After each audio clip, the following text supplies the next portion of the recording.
በስመ አብ ወወልድ ወመንፈስ ቅዱስ አሃዱ አምላክ። አደረ ላዕሌሃ ቃል ሥጋ ኮነ ወተወልደ እምኔሃ።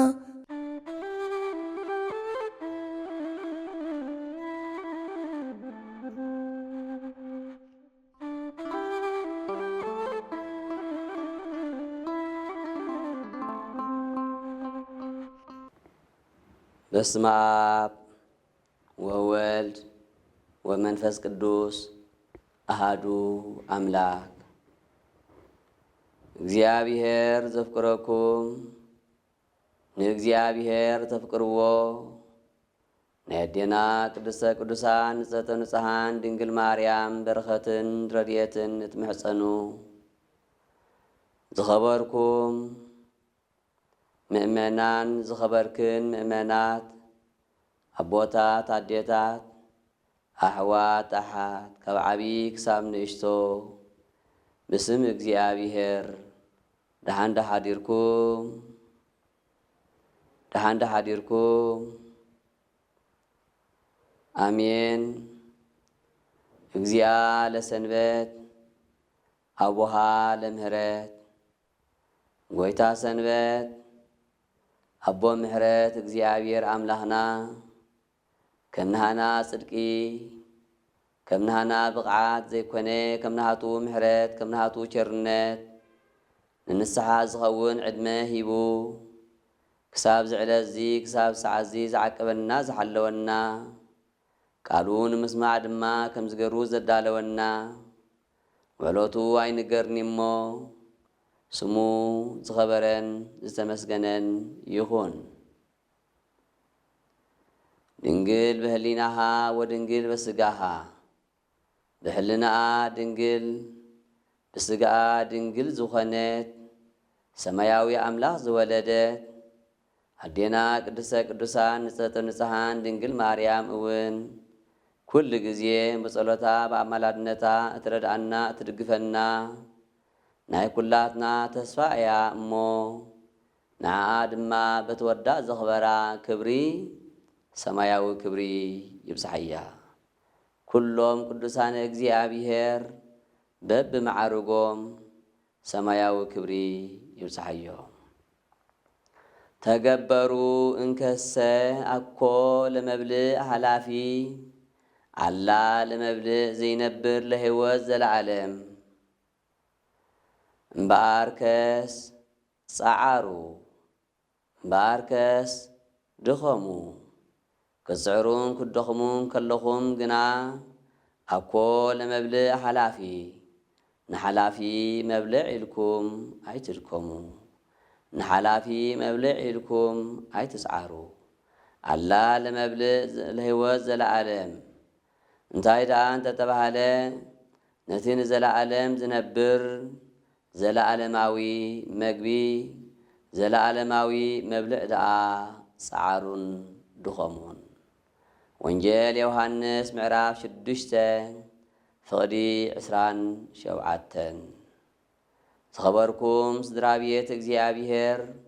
በዚ ዕለት እዚ ናይ እንመሃሮ ኣርእስቲ ትምህርትና እዚ ሃይለ ቃል እዚ ክኸውን እዩ። በዚ ሃይለ ቃል እዚ ጌርና እንመሃሮ ትምህርቲ ድማ ቅዱስ ሥጋ ናይ ወልደ እግዚኣብሔር ክቡር ደም ናይ ወልደ እግዚኣብሔር ምውሳድ ንዓና ኣዝዩ ኣገዳሲ ምዃኑ ናብኡ ድማ ቀልጢፍና ንኽንበጽሕ ሕልናና ንኽንነቓቕሕ ንማለት እዩ። ተገበሩ እንከሰ ኣኮ ለመብልዕ ሓላፊ ኣላ ለመብልዕ ዘይነብር ለህይወት ዘለዓለም እምበኣርከስ ድኸሙ ጸዓሩ ክጽዕሩ ከለኹም ግና ነቲ ሓላፊ መብልዕ ነቲ ሓላፊ መስተ ዘይኮነ ነቲ ንዘለዓለም ዝነብር መብልዕ ነቲ ንዘለዓለም ዝነብር መስተ ደኣ ጸዓሩ ቃሉ ናይ ጎይተናን መድኃኒናን ኢየሱስ ክርስቶስ ቃል እዩ። ጎይተናን መድኃኒናን ኢየሱስ ክርስቶስ ኣብ መዋዕለ ስብከቱ ህዝቢ ኣኪቡ ክምህር እንከሎ 5,000 ዝኾኑ ህዝቢ ተኸተልዎ። ጎይተናን መድኃኒናን ኢየሱስ ክርስቶስ ኣብ ትምህርቲ ጊዜ ስለ ዝወሰደ ስለ ዝዘንጎየ ፀሓይ ናብ ምዕራባ ኮነ እሞ ደቀ መዛሙርቱ ሰርሆሙ ለእሉ ህዝቢ ጎይታይ ነዘም ህዝቢ ያፋንዎም ምኽንያቱ ፀሓይ ይዓርብ ስለ ዘሎ ብእዋኑ መግቦም ክዕድጉ ክድረሩ በልዎ። እዚ ድማ ሓልዮት እዩ። ቅዱሳን ሐዋርያት ስለይን ስሊኻትኩምን ይሓልዩ እዮም። ስለዘይንገር ዕለቶም ንዝክሪ ስሞም ክብሪ ምስጋና ይኹኖም። ቅዱሳን ጻድቃን ስለይን ስሊኻትኩም ይሓልዩ እዮም። ቅዱሳን ሰማዕታት ስለይን ስሊኻትኩምን ይሓልዩ እዮም። ስለዚ ቅዱሳን ሐዋርያት ነዞም ህዝቢ ይመስል ስለ ዘሎ ጠምዮም ድማ ስለ ዘለው ኣፋንዎም ኢሎሞ። ስለዚ ቅዱሳን ኣቦታትና ንሕና ኣነ ንስኻትኩምን ብስጋ ከይንጠሚ ብነፍሲ ከይንጠሚ ድኻም ከይረኽበና ዕንቅፋት ከይረኽበና ኩሉ ግዜ ምስ ሓለዩ እዮም። ከም ዝሓልዩ ድማ እዚ ቃል እዚ ምስክር እዩ። ጎይተናን መድኃኒናን ኢየሱስ ክርስቶስ ናብ ዝመለሶ መልሲ ክወስደኩም። ጎይተናን መድኃኒናን ኢየሱስ ክርስቶስ ቅዱሳን ሐዋርያት እዚ ምስ በልዎ ቀዲሙ ንሐዋርያ ፊልጶስ ምንቲ ናበልኦሙ ለእሉ ህዝቢ እዘም ህዝቢኦም እንታይ ከነብልዖም ኢና ከይከዱ መስዮም እዮም ንስኻትኩም ባዕልኹም ሃብዎም በለ ግና እንታይ ኢና ክንቅርበሎም ደኣ ድማ በለ። ስለዚ ኣብ ወንጌል ማቴዎስ ደኺመዮም ዘለዉ እሞ ዕዳጋውን ክበፅሑ ስለ ዘይክእሉ ባዕልኹም ሃብዎም ይብል። ወንጌል ማቴዎስ ምዕራፍ 14 ካብ ፍቕዲ 15 ወንጌል ዮሃንስ ድማ ንፊልጶስ ከም ዝሓተቶ ይነግር። ንፊልጶስ ዝበሎ ጎይተናን መድኃኒናን ኢየሱስ ክርስቶስ ምንቲ ናበልኦሙ ለእሉ ህዝቢ ነዞም ንዝኣኽሉ ህዝቢ እንታይ ክንቅርበሎም ኢና በለ። ከምኡ ድማ ሐዋርያ ፊልጶስ መልሲ ክህብ እንከሎ ዝበሎ እንተዳ ሃልዩ ጎይታይ ኢሉ ናይ 200 ዲናር ዝዋግኡ ናይ 200 ዲናር ዝተዓደገ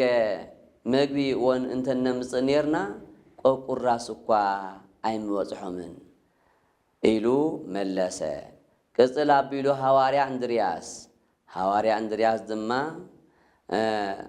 ሃሎ ወልድ ዝየ ሓደ መንእሰይ ኣብዝሎ ዘወቱ 5 ህብስተ ሰገም ወክልኤ ዓሳ 5 ህብስቲ ስገም ማለት ጎጎ ከምኡ ድማ 2 ዓሳ ዝሓዘ ሰብ ኣብዝሎ ወባህቱ ምንቲ ይበቋ ተኾነ ግን እንታይ መኾናየን በለ። ኩሎም ነናሃቶም ህፀት ተዛረቡ። እዚ ማለት ሓልዮት እኳ እንተሎ ግና ነዚ ሓልዮት እዚ ዝብድህሉ ዓቕሙ ግን ኣይነበሮምን። ግና ክሳብ መንፈስ ቅዱስ ዝወርዶም ቅዱሳን ሐዋርያት ድኽመታት ነይርዎም እዩ። ነቲ ንህዝቢ ክኸውን ዘሎ ሓልየት እኳ እንተነበሮም ንዕኦም ዝኸውን ህያብ ግን ብናሃቶም ዓቕሚ ዝረኽቡ ኣይመሰሎምን። ጎይታ መድኃኒ ዓለም ግና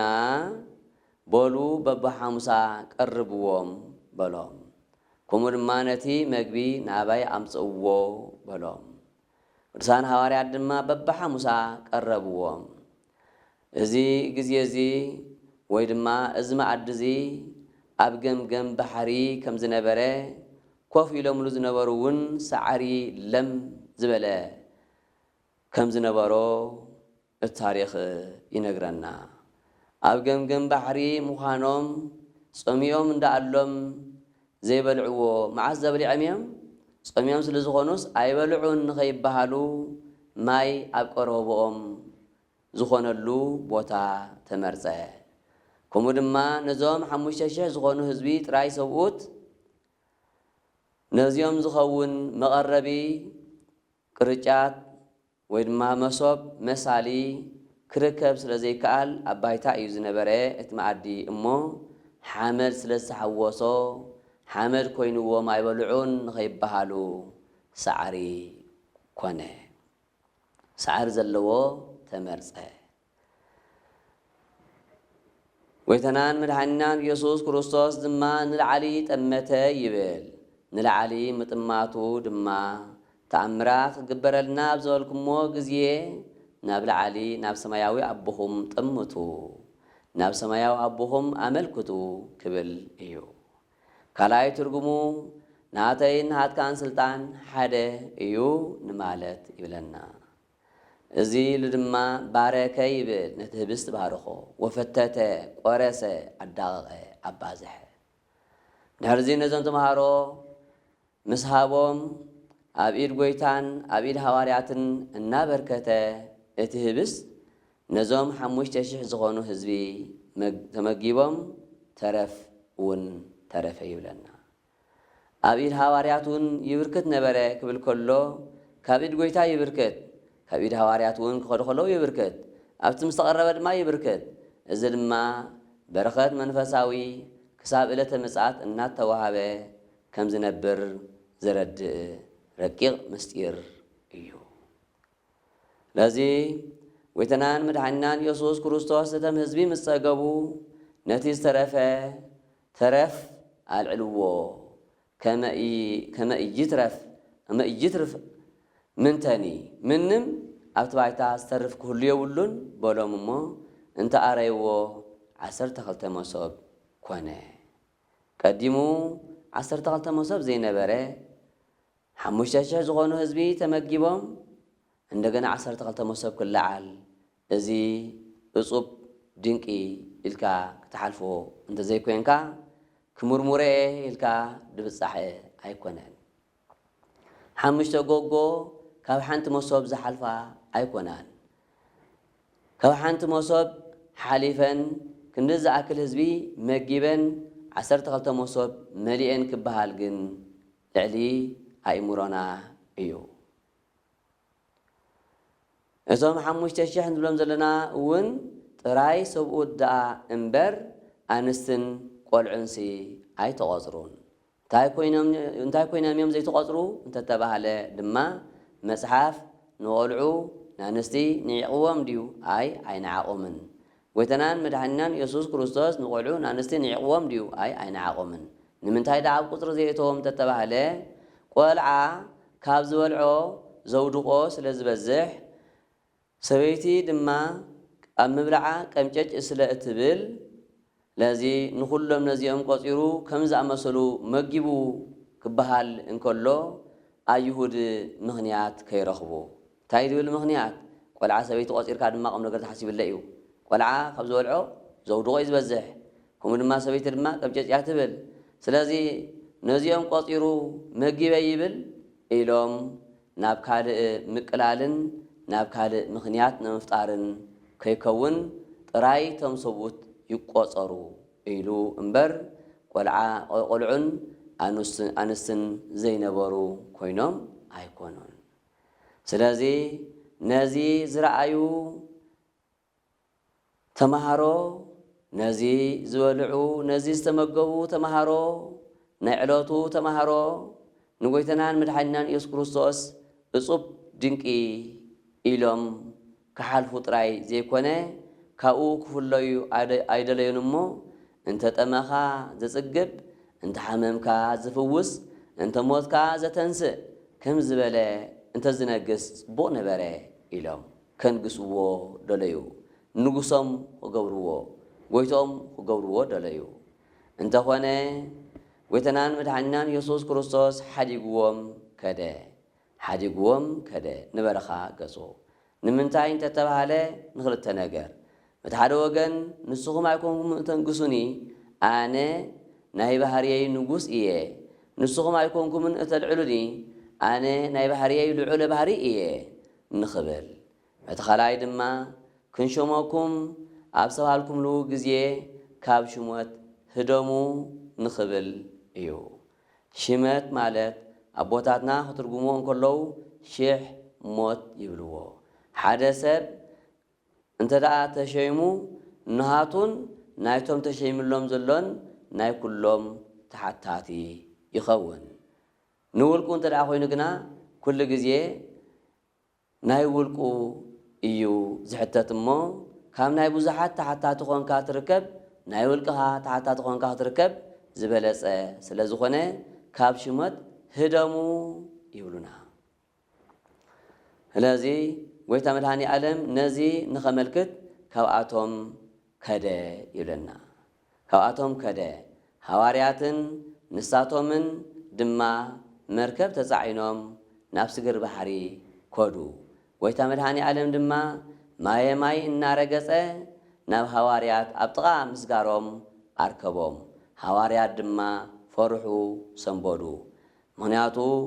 መንፈስ ዝረአዩ መሰሎም ማይ ክኸይድ ስለ ዝረአይዎ ኣነ ኣይትፍርሑ ድማ በሎም ጎይታ መድኃኒ ዓለም ሎሚ ሕያው ቃሉ ናባይን ናባኻትኩም ክበጽሕ ቅዱስ ፍቓዱ ይኹነልና ስለዚ ጎይታናን መድኃኒናን ኢየሱስ ክርስቶስ በልደይብ ምስ በልዎ ሐዋርያት ከይደየበ እንከሎ ኣብ ወደብ በጽሐት እሞ እታ መርከብ ተራገፈት እቶም ህብስ ዝበልዑ ሰባት ጎይታናን መድኃኒናን ኢየሱስ ክርስቶስ ናበይ ከይዱ ኢሎም የማነ ጸጋም ጠሚቶም ስለ ዝሰኣንዎ ኣብ መርከብ ተጻዒኖም ምስ ሰገሩ ኣብ ስግር ባሕሪ ምስ ረኸብዎ ተገረሙ ምክንያቱ ክጸዓና ይረኣይዎን ናበይ ከይዱ እናበሉ ዝመፁ ግን እንሆ ኣብቲ ንሳቶም ዘለዎ ቦታ ተረኽበ ጎዮም ኮይዶም ብየማኑም ጸጋሙን ኮይኖም ድማ መምህር ረቢ መዓዝየ መጻእከ ዝየ መምህር መዓዝ ዳኣ ናብ ዝመጺኻ ንሕና ደኣ ስኢናካ እኒና ናበይ ደኣ ኣቢሉና ኢልናካ በልዎ ጎይታ መድኃኒ ዓለም ኣብዚ ግዜ እዚ እዩ ነዚ ከመርእስቲ ተጠቒምናሉ ዘለና ሕያው ቃል ዝተናገሮ እንታይ ዝብል እቲ ቃል ተገበሩ እንከሰ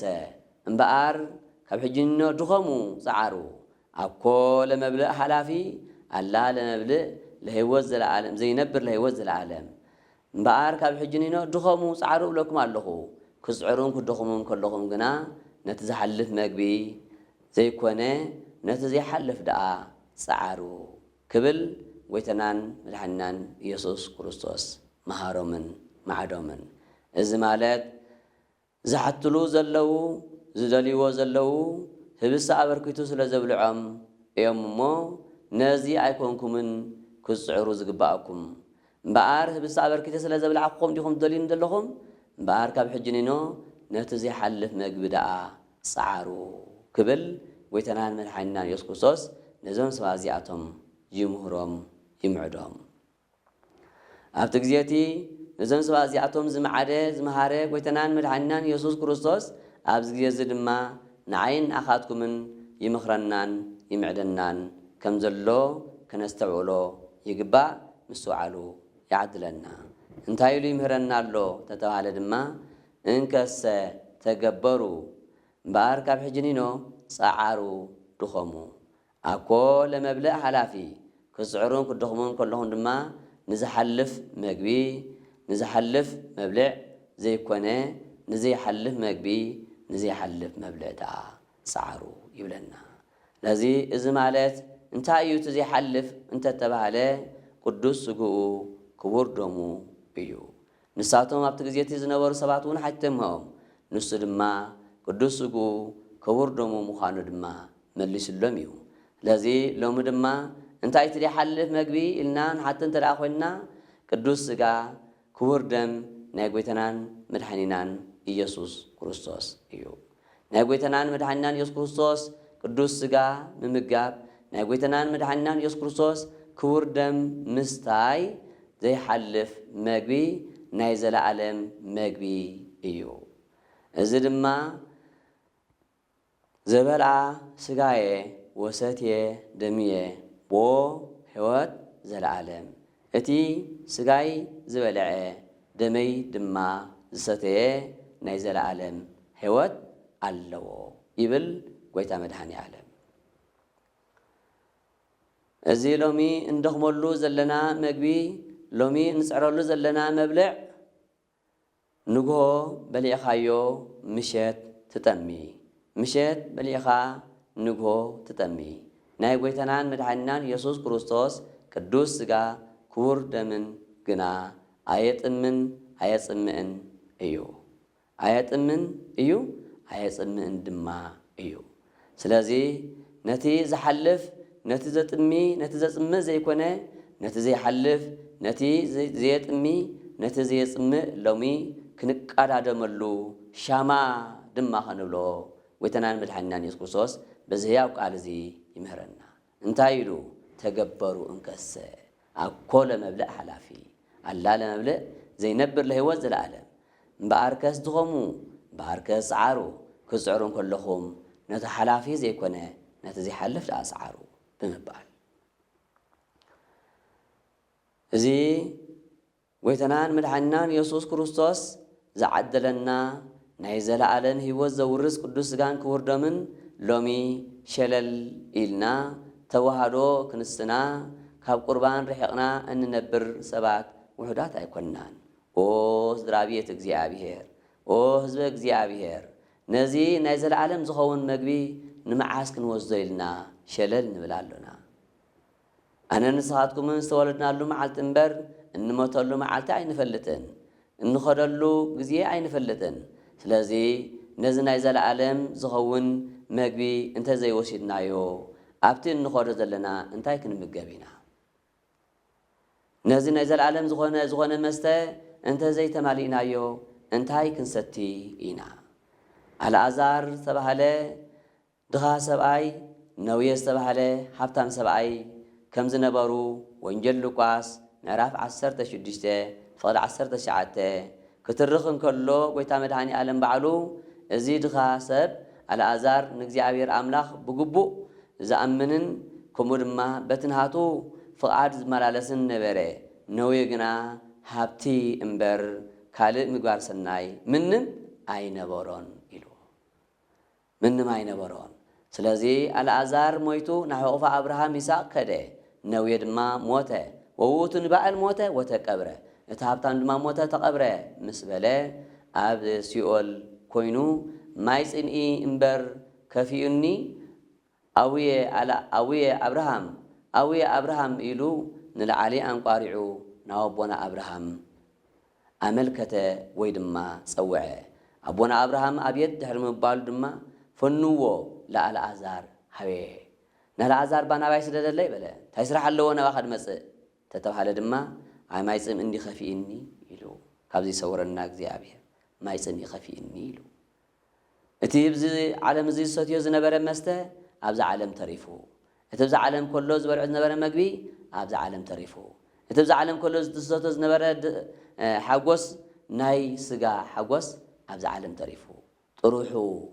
ከይዱ ስድራ ቤት እግዚአብሔር ምክንያቱ እዚ ናይ ዓለም መግቢ ምሸት በልዒና ንግሆ ዘድልየና እዩ ይትረፍ ግዳ ናብ ሲኦል ይትረፍ ግዳ ካብዚ ዓለም እዚ ሓሊፉ ክኸይድ ኣብዚ ዓለም ዝኸለና እኳ ንሓደ መዓልቲ ወይ ድማ ንዝተወሰነ ሰዓታት እዩ ስለዚ ማይ ጽምኢ ከፊኡኒ በለ ናይ ጎይታናን መድኃኒናን ኢየሱስ ክርስቶስ ክቡር ደም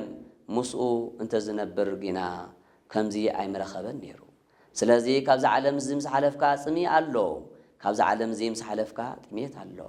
ካብ ጥሜትን ካብ ጽምእን ክንድሕን ጎይታ መድኃኒ ዓለም ናሃተይን ናሃትኩምን ሓላዩ ከም ምዃኑ መጠን ናሃተይን ናሃትኩምን ኣቦ ከም ምዃኑ መጠን ናሃተይን ናሃትኩምን ኣምላኽ ከም ምዃኑ መጠን መድኃኒ ዓለም ኣምላኽና ንዘይንገር ውዕለቱ ክብሪ ምስጋና ይብጻሕዮ እሞ ነቲ ዘይሓልፍ መግቢ ፃዓሩ ክብል ይምህረናን ይምዕደናን ነቲ ዘይሓልፍ መግቢ ምክንያቱ ዘይሓልፍ መግቢ እናተባሃለ ክንሱ ሎሚ ነዚ ሸለል ኢልና እንተደኣ ኸይድና ጥፍኣት ኣብ ገዛ ርእስና ይኸውን ተሓታትነት ናይ ገዛ ርእስና ባዕልና ንኸውን ንሱ ክገብሮ ዘለዎ ገይሩ ኣብ መስቀል ውዒሉ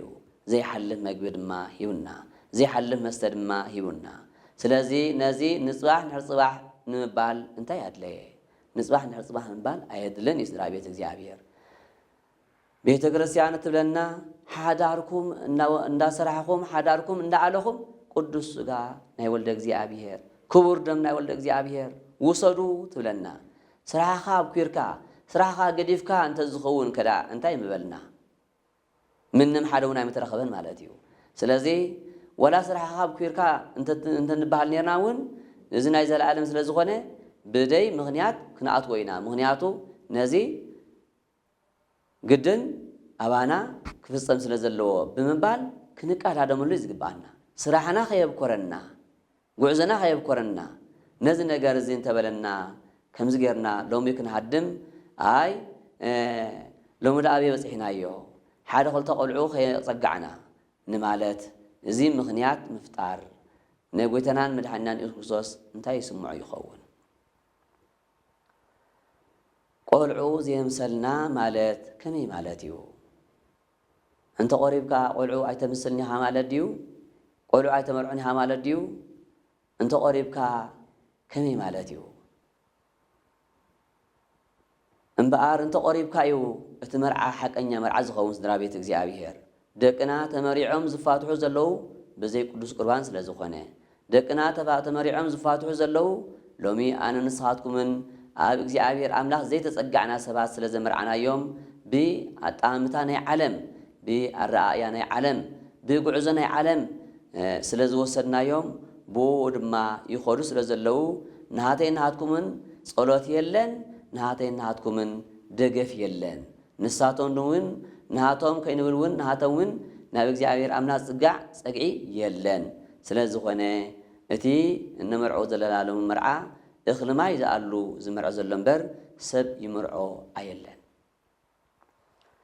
ኩሉ ሰብ ካብ ህፃንነቱ ቆረባይ ኮይኑ ከምኡ ኢሉ ድማ ኣብ ቅዱስ ቁርባን ተጸጊዑ ጸኒሑ ብተኽሊል ክመርዖ ከሎ ድማ ብቅዱስ ቁርባን ይመርዖ እዚ ተሐቀኛ ህይወት እዩ ካብ ተረፈ ሎሚ ኣብ ግዜ ጥምቀትካ ትቆርብ ዕሩን ማለት እዩ እዚ ብድሕሪኡ ክታዕክሳብ ወደ 10 ወደ 11 تقرب بالحرية تغرفه إيه أنت خانك قد فكايو حاتيات كسرح حاتيات نقطع مكة حاتيات هاي سرح سلزبل مسكدوس سجام مسكور دم حاتيات هاي سامعنيو سلستبه على ديخا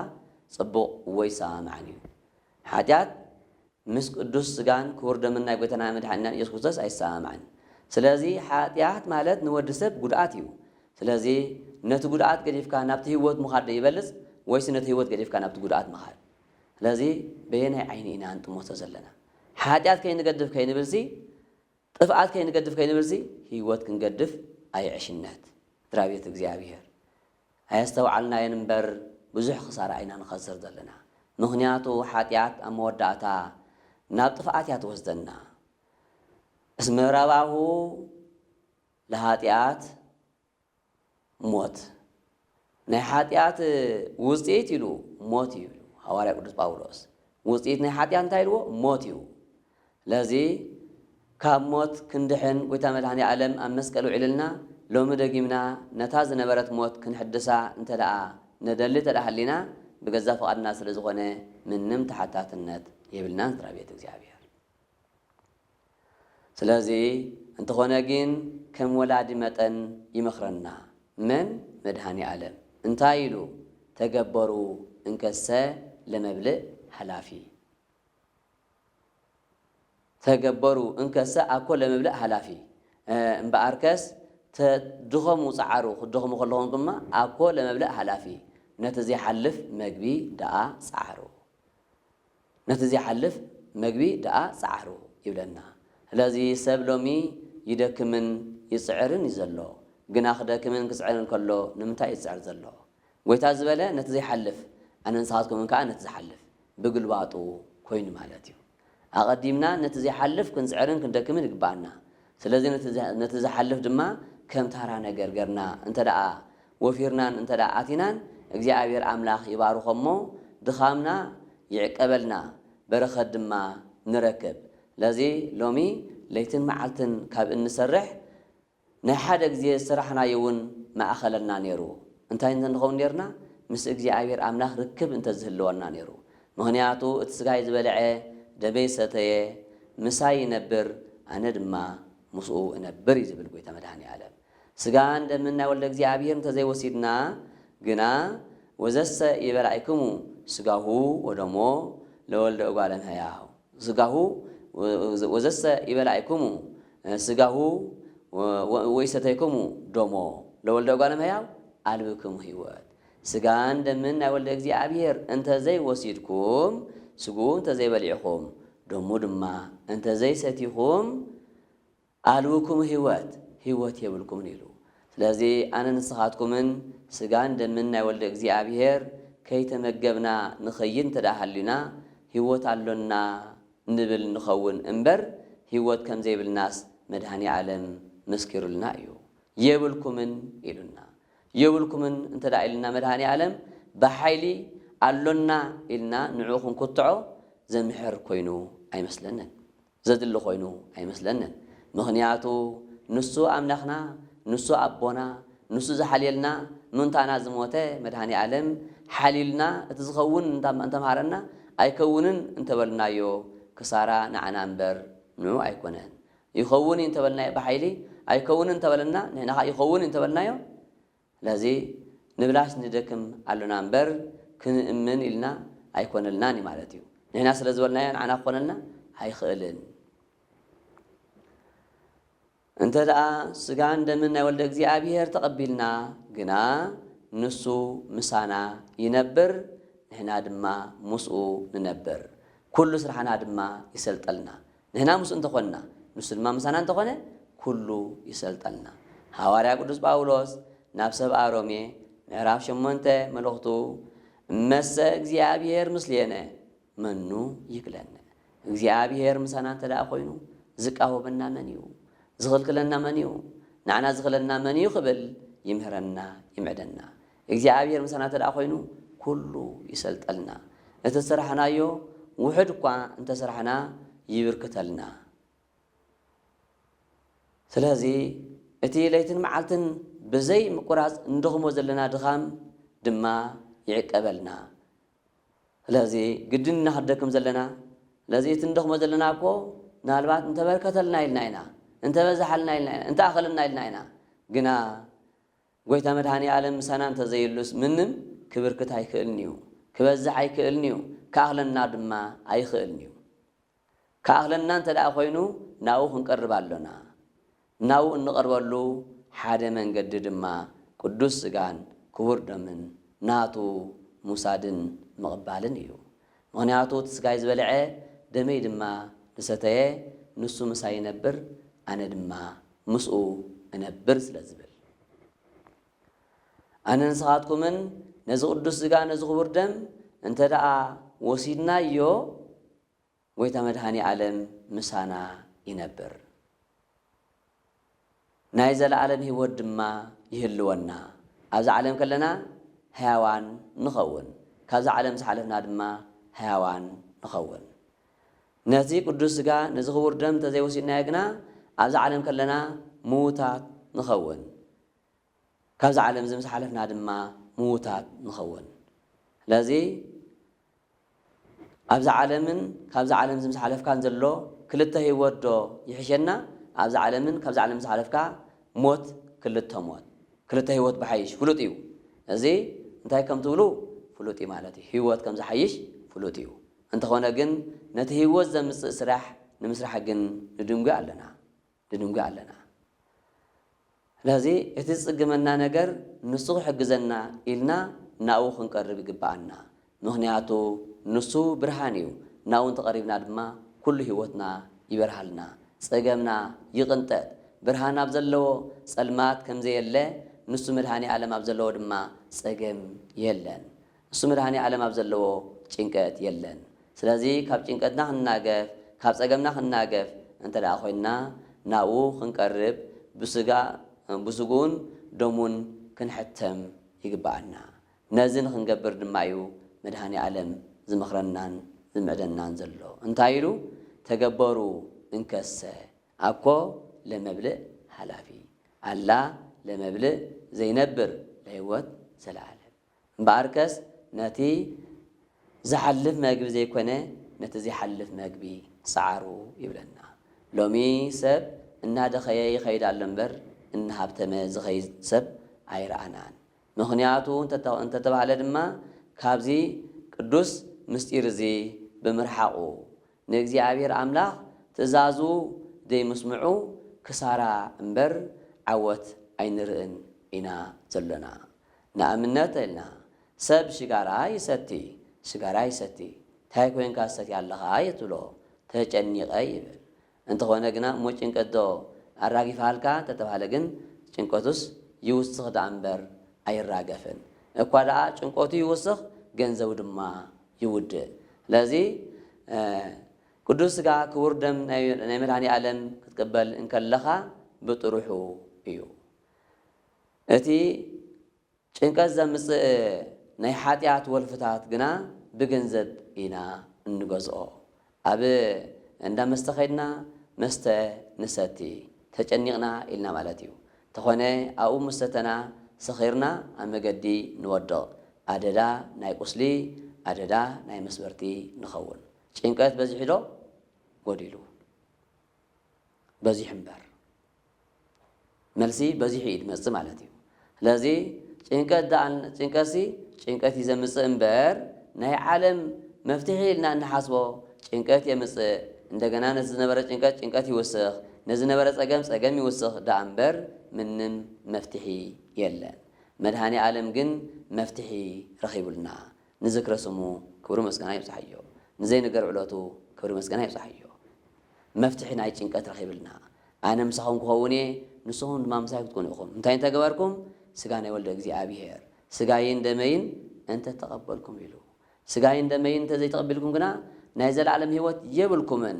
ኣነ ምሳኹም የለኹን ንስኹም ድማ ምሳይ የለኹምን ክብል ይምህረና ይምዕደና ስለዚ ብዙሓት ሰባት ካባና ተፈልዮም ዝሞቱ እሞ ከዓ ኣብዚ ምስጢር ዘይተሳተፉ ንፈልጦም ክንደይ ኮኑ ኾኑ ብዙሓት ሰባት ኣለዉ ብዙሓት ሰባት ነንውልቅና ኩላና እንፈልጦም እንተ ንቆፅሮም ክንደይ ኮኑ ምኾኑ እዘን ሰባት እዚኣቶም ከመይ ዝኣመሰለ ዋፅዓተ ወፂዖም መስለኩም ከመይ ዝኣመሰለ ዋፅዓተ ወፂዖም ነዚ ናይ መድኃኒ ዓለም ቅዱስ ሥጋን ክቡር ደምን ዘይምውሳዶም ክንደይ ዋፅዓተ ወፂዖም ካብኦም ይሰውረና እግዚኣብሔር ምኽንያቱ ቅዱስ ሥጋ ክቡር ደምን ናይ መድኃኒ ዓለም ከይወሰድካ ህይወት የብልካ እንዳበለካ መድኃኒ ዓለም ህይወት ኣለኒ ኢልካ ንመድኃኒ ዓለም ተማጉትካ ክትረትዕ ማለት ዘይከውን እዩ ስለዚ ገና ብህይወትና እንከለና ንሞት ክነርክበላ ዘይኮነሲ ገና ብዛ ዓለም ንኽንዛወር እውን መድኃኒ ዓለም ምሳና ኮይኑ ኣብ ንኸዶ መገዲ ክሰልጠናን ክሰምረልናን እንተ ደኣ ኮይኑ ነዚ ቅዱስ ሥጋ ናይ መድኃኒ ዓለም ክንበልዕ ክቡር ደም ናይ መድኃኒ ዓለም ክንሰቲ መድኃኒ ዓለም ነዚ ንድሕነት ኢሉ ሰሪዑልና ኣሎ ሰሪዑ ድማ እምበኣር ካብ ሕጂ ኒኖ ነዚ ደኣ ፃዕሩ ይብለና ስለዚ ስድራ ቤት እግዚኣብሔር ሎሚ ንጽባሕ ከይበልና ብዛዕባ እዚ ክንሓስብ ብዛዕባ እዚ ከነተግብር ኩላትና ክንነቓቓሕ ይግባና እግዚኣብሔር ምስዓሉ ይዓድለና እዚ ጎይታ መድኃኒ ዓለም ዝኣክል በቲ ዘይሕሶ ቃሉ ከምዚ ይብለና ኣሎ ደጊሙ እውን ኣብ ወንጌል ዮሐንስ ምዕራፍ 4 ብዛዕባ ደሙ ክዛረብ እንከሎ ሓንቲ ሳምራዊት ሰበይቲ ረኸበ ይብል እዛ ሳምራዊት ሰበይቲ ቀትሪ ምድሪ ናብ ሩባ ወሪዳ ነበረት ጎይታ መድኃኒ ዓለም ደቀ መዛሙርቱ ዝብላዕ ክዕድጉ ኢሎም ናብ ከተማ ምስ ኣተዉ ንሱ ግና ኣብ ሓንቲ ጽላል ተረፈ እሞ ነብዛ ሰበይቲ እዚኣ ቀሪቡ ማይባ ኣስትይኒ በላ ንሳ ድማ ንስኻ ኣይሁዳዊ ኣነ ግና ሳምራዊት እሞ ከመይ ኢልካ ዳኣነ ዝትምነኒ በለቶ ንሱ ከዓ እቲ ምሳኺ ዝዛረብ ዘሎ እሞ ንምዃኑ ተትፈልጥዮስ ንስኺ ተመሊስኪ ምለመንክዮ ነርኪ ንሱ ድማ ማየ ህይወት ንሃበኪ በላ ንሳ ነቲ ማየ ህይወት ዝብል ዘሎ ኣየስተውዓለቶን እሞ መሃበኪ ንዝብል ጥራይ ሰሚዓ ካበይ ክትበኒ እዚ ርዋዝ እኮ ውሽጢ እዩ ዓሚቑ እዩ ኣቦና ያዕቆብ ነዚ ዒላ እዚ ሂብና ኣንተ ንተዓቢ እሚ ያዕቆብ ኣቡነ ንስኻ ካብ ያዕቆብ ኣቦና ዶ ተዓቢ ኢኻ ኣቦና ያዕቆብ ሂብና እዚ ዒላ እዚ ንሱ ካብ ዝሰትዩ ኣንሱ ካብ ዝሰትየን ከምኡ ድማ ደቁ ካብ ዝሰትዮም እንሱ ድማ ካብ ዝሰትየን ንስኻ ካብ ኣቦና ያዕቆብ ዶ ተዓቢ ኢኻ እዚ ርዋዝ ዓሚቑ እዩ መገለል ድማ ወመሃየውኒ ኣልብከ መገለል እውን የብልካን በለቶ ጎይታ መድኃኒ ዓለም ቅፅል ኣቢሉ ካብ ዝርዋዝ ይኮንኩ እንደህበኪ ይበለ كابزروازي كون كل زبكي تايدا أنا زهبو ماي إلو أنا زهو ماي ماي هيوت إيو كابزرواز ستجين دقيمي صدمي إيو تأنا زهو جن نزل عالم أوشتو ماي هيوت يزفلفل لذي كابزرواي كون كل زبكي كابزروازي مسمع دقيمو خقاتم سلازي خيل بلع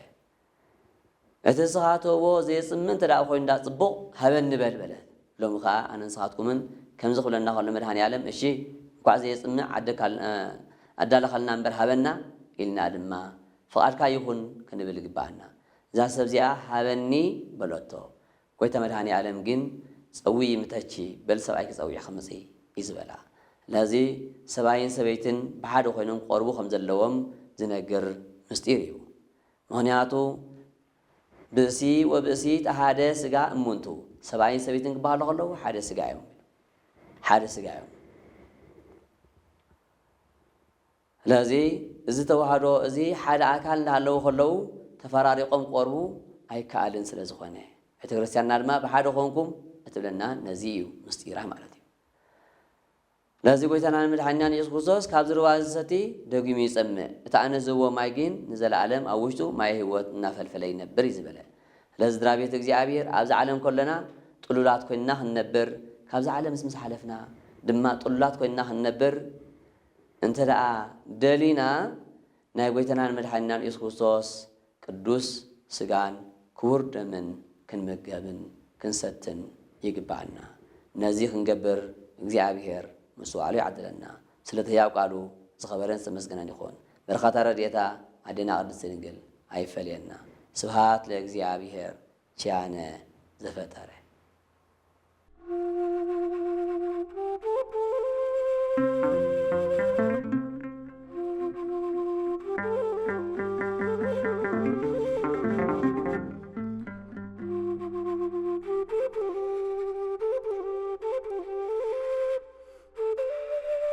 Thank you.